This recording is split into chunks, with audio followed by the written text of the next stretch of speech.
Com aneu, valencians? No heu vist alguna vegada que en alguna pàgina web o comunicació que fa referència a algo valencià apareix altra bandera distinta de la real senyora valenciana? O que en lloc de dir que algo està en valencià, directament ho denominen com altra llengua, com si el valencià no existirà.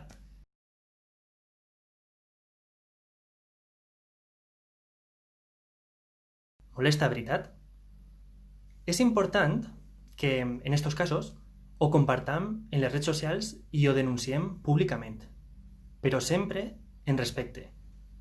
Si nos callem, perjudiquem la nostra identitat valenciana. No podem callar-nos. Si veus algo aixina, digues-nos-ho. Farem tot lo possible per a que rectifiquen i ho posen correctament. En l'univers del valencianisme treballem per a enaltir lo valencià.